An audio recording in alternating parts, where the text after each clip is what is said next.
नमस्कार सर्वांना, स्वागत आहे तुमचं आपल्या एका नवीन मिनी ब्लॉगमध्ये। तर बघा, आज आम्ही देऊळ बंद 2 मूवी बघायला चाललेलो आहे। आणि याच्या पहिले आम्ही 6 वर्षापूर्वी तानाजी पिक्चर बघितला होता। तर आता 6-7 वर्षाच्या नंतर बघा आम्ही मूवी बघायला चाललेलो आहे।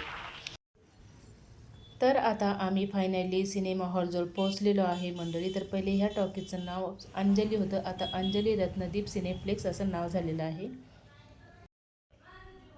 देऊळ बंद पोस्टर वा भारी, बघूया आता पिक्चर कसा आहे आतमध्ये जाऊन। तर आता आम्ही फायनली सिनेमा हॉलमध्ये पोहोचलेलो आहे आणि बघा इकडचं वातावरण खूप छान आणि सुंदर असं वातावरण आहे टॉकीजचं। अश्विन आणि मी सर्वात प्रथम थिएटरमध्ये पोहोचलो। माझ्या बहिणीला आणि शौर्य आणि आमची संजना मागून येणार होते, तर म्हटलं मूवी चालू झाला असेल तर म्हणून आम्ही पटकन तिथं गेलो आणि सीट अरेंज केली आणि मस्त आम्ही सिनेमा बघायला बसलो। चल ना, पूर्ण रिकामी टाकी।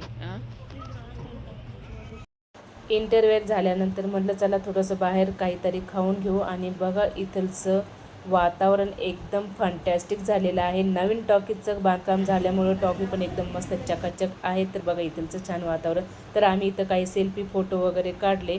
आणि बघा आता थिएटरमध्ये बघा हे जे मूवी संपलेलं आहे तर ते तिथलचं दृश्य आहे। तर बघा इथं चेअर पण किती भारी आहेत, खूप छान असं टॉकीज आहे। मूवी संपल्यानंतर मग आम्ही म्हटलं चला आता बाहेरचं काहीतरी खाऊन घेऊ। तर इथं आम्ही एका रेस्टॉरंटमध्ये आलो आणि तिथं ज्याच्या पसंतीचं ऑर्डर केलं। तर बघा आमचा अश्विन कसा वेट करतोय मेनूची। तर इथे आम्ही मागवलेली आहे पावभाजी मागवली आहे। तर बघा पावभाजी किती मस्त आहे, त्याच्यावरती कोथिंबीर टाकलेली आहे भाजीवरती आणि चीज आहे। मस्त गरमागरम पाव भाजलेले आहे, सोबत आहे कांदा, लिंबू आणि कैरी। तर इथं शौर्य, संजना आणि अश्विन यांना पावभाजी खायची होती आणि मला खायची होती भेळपुरी।